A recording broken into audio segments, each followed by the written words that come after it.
You didn't run a marathon. You didn't work a double shift. You sat on the sofa all day, and somehow, you're completely exhausted. You've tried explaining it, but "I'm tired" doesn't cover it. And tired from what? From someone else. Lands like an accusation. Psychology has a name for this. And it isn't laziness, it isn't depression, it isn't making excuses. It's something specific. And it's very real. Passive fatigue is the exhaustion that comes not from physical activity, but from mental and emotional processing that runs constantly in the background, like 30 invisible tabs left open. Researchers call this allostatic load. The cumulative wear on the body and mind from sustained emotional and cognitive stress, even when nothing visibly stressful is happening. Your nervous system doesn't distinguish between a real threat and an imagined one.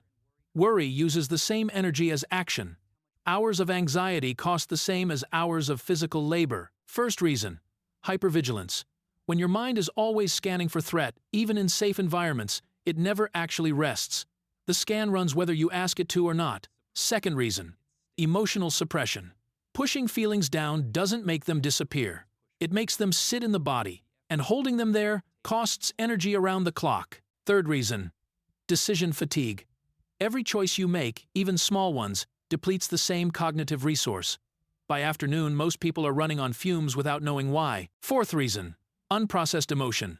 The grief you didn't fully grieve. The conversation you never had. The thing that happened that you just moved on from. It's still running.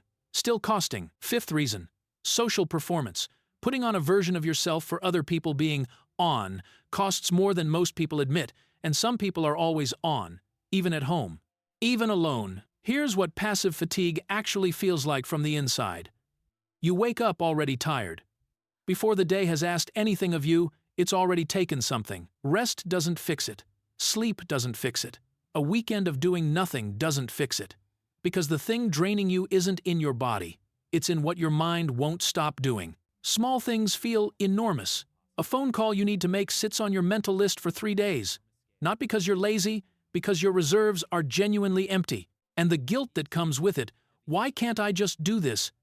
adds another layer. Guilt is not free. It costs exactly what you don't have. Passive fatigue is most common in people who are highly empathetic, who absorb other people's emotions without realizing it. Every room they enter, they feel the emotional weather of it before anyone speaks. It's also common in people who grew up in unpredictable homes, when you spent years reading rooms, assessing safety. That mental habit doesn't switch off in adulthood. It just keeps running quietly. Here's what most people don't say. Some people use fatigue as a reason not to show up for things they actually want. The exhaustion becomes convenient, and that's worth looking at honestly. And chronic passive fatigue, left unaddressed, quietly erodes relationships. People stop inviting, stop asking, not because they stopped caring, but because they learned not to expect you. Here's the reframe. Rest is not the cure for passive fatigue. The cure is reducing the invisible load, addressing what the mind won't stop processing, closing some of those tabs. That means allowing yourself to feel things instead of holding them down, processing what you've been avoiding, letting some of the weight be seen, even just by yourself. You are not lazy. You are not weak. You are someone whose mind has been working without a break for a very long time. That's not nothing. That deserves to be understood. Drop a sleeping emoji if you've ever been exhausted by a day where you technically did nothing. Let's see how many of us are carrying this quietly. And if this finally explained something you've been carrying, don't forget to subscribe. Psychology Explained, simply.